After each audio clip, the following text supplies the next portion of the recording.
അസ്സലാമു അലൈക്കും വറഹ്മത്തുള്ളാഹി. പ്രിയമുള്ളവരെ, ഇശാ മഗ്രിബിൻ്റെ സമയത്ത് ചെയ്യാൻ പാടില്ലാത്ത 5 പ്രധാനപ്പെട്ട കാര്യങ്ങളെക്കുറിച്ചാണ് ഇന്നത്തെ വീഡിയോയിലൂടെ പറയുന്നത്. ഈ കാര്യങ്ങൾ ശ്രദ്ധിച്ചിട്ടില്ല എങ്കിൽ നമ്മുടെ ജീവിതം ഒരു ദുരന്തമായി മാറും. വീട്ടിലെ സമാധാനം നഷ്ടപ്പെടും, വീട്ടിലെ ബറക്കത്ത് നഷ്ടപ്പെടും, വീട്ടിലേക്ക് പിശാച് കടന്നു വരും. ഒരുപാട് ആളുകൾ പല പ്രശ്നങ്ങളിലൂടെ കടന്നു പോകുന്നവരുണ്ട്. ദാരിദ്ര്യമുള്ളവർ, ബറക്കത്തില്ലാത്തവർ, കുടുംബത്തിൽ രോഗങ്ങളാണ്, എപ്പോഴും രോഗങ്ങളാണ്, എത്ര മരുന്ന് കഴിച്ചിട്ടും ഭേദമാകാത്തവർ, മക്കൾ പറഞ്ഞത് അനുസരിക്കുന്നില്ല, മക്കൾ ലഹരിക്ക് അടിമപ്പെട്ടു പോയി. ഇങ്ങനെ ഒരുപാട് പരാതികൾ നമ്മൾ പറയുമ്പോൾ നമ്മുടെ ജീവിതത്തിൽ നാം പാലിക്കേണ്ട ചില മര്യാദകൾ പാലിക്കുന്നുണ്ടോ എന്ന് നാം കൃത്യമായി ശ്രദ്ധിക്കേണ്ടതുണ്ട്. പ്രിയമുള്ളവരെ, ഇന്ന് നമ്മൾ പറയുന്നത് 5 കാര്യങ്ങളെക്കുറിച്ചാണ്. 5 വളരെ പ്രധാനപ്പെട്ട കാര്യങ്ങൾ. ഇശാ മഗ്രിബിൻ്റെ സമയത്ത് ഈ 5 കാര്യങ്ങൾ ശ്രദ്ധിച്ചിട്ടില്ല എങ്കിൽ നമ്മുടെ കുടുംബത്തിലേക്ക് ഒരിക്കലും സമാധാനം കടന്നു വരികയില്ല. മാത്രമല്ല, പിശാച് കടന്നു വന്ന് ഉള്ള സന്തോഷം പോലും നഷ്ടപ്പെടുത്തും. ഈ പ്രധാനപ്പെട്ട കാര്യങ്ങൾ നാം ശ്രദ്ധിച്ചിട്ടില്ലെങ്കിൽ വീട്ടിലെ ബറക്കത്ത് നഷ്ടപ്പെടും, വീട് ദാരിദ്ര്യത്തിലേക്ക് പോകും, ഉള്ള ജോലി നഷ്ടപ്പെടും, മക്കളൊക്കെ പറഞ്ഞതനുസരിക്കാത്തവരും ലഹരിക്കടിമപ്പെട്ടവരുമായി തീരും. അതുകൊണ്ട് പ്രിയമുള്ളവരെ, ഈ പ്രധാനപ്പെട്ട 5 കാര്യങ്ങൾ ഇന്ന് മുതൽ വീട്ടിൽ ശ്രദ്ധിക്കണമെന്ന് പ്രധാനപ്പെട്ട വീട്ടിലെ ആളുകളൊക്കെ ഇത് ശ്രദ്ധിക്കണമെന്നാണ് ഓർമ്മപ്പെടുത്താനുള്ളത്. 5 കാര്യങ്ങൾ ലാ തഫ്അൽഹാ വഖ്തൽ മഗ്രിബി. മഗ്രിബിൻ്റെ സമയത്ത് ഈ 5 കാര്യങ്ങൾ നിങ്ങൾ ഒരിക്കലും ചെയ്തു പോകരുത് എന്നതാണ്. ഒന്നാമത്തെ കാര്യമാണ് അദമു ഇഖ്റാജിൽ അത്ഫാലി വഖ്തൽ മഗ്രിബി. മഗ്രിബിൻ്റെ സമയത്ത്, ഇശാ മഗ്രിബിൻ്റെ സമയത്ത് ചെറിയ കുട്ടികളെ വീട്ടിൽ നിന്നൊരിക്കലും പുറത്തിറക്കരുത്. അവരെ അതിൽ നിന്ന് വിലക്കണമെന്നാണ് പരിശുദ്ധ ഇസ്ലാം പഠിപ്പിക്കുന്നത്. മഗ്രിബിൻ്റെ സമയത്ത് കുട്ടികളെ പുറത്തിറക്കിയിട്ടില്ലെങ്കിൽ, കാരണം ആ സമയത്ത് പിശാച് നമ്മുടെ സ്ഥലങ്ങളിലൂടെ, നമ്മുടെ വീടിൻ്റെ ചുറ്റുഭാഗത്തുകൂടെയൊക്കെ നടന്നു പോകുന്ന സമയമാണ്.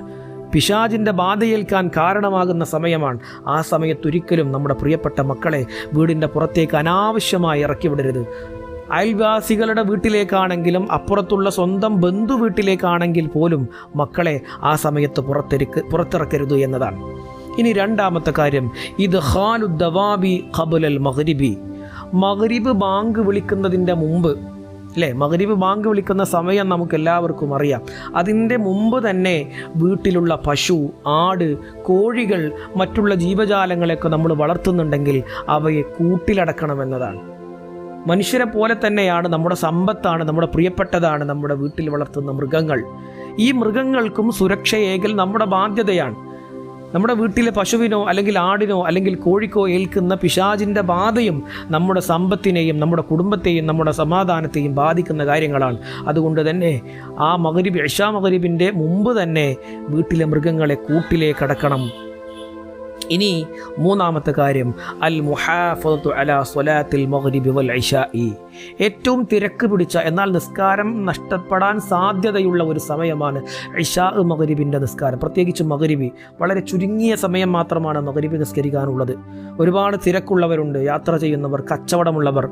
ഇങ്ങനെയുള്ള ആളുകളൊക്കെ മഗ്രിബി നിസ്കാരം സ്ഥിരമായി ഖളാ ആക്കുന്നുണ്ടെങ്കിൽ പ്രിയമുള്ളവരെ, നിങ്ങളുടെ ജീവിതത്തിൽ ഒരിക്കലും ബറക്കത്ത് വരാൻ പോകുന്നില്ല.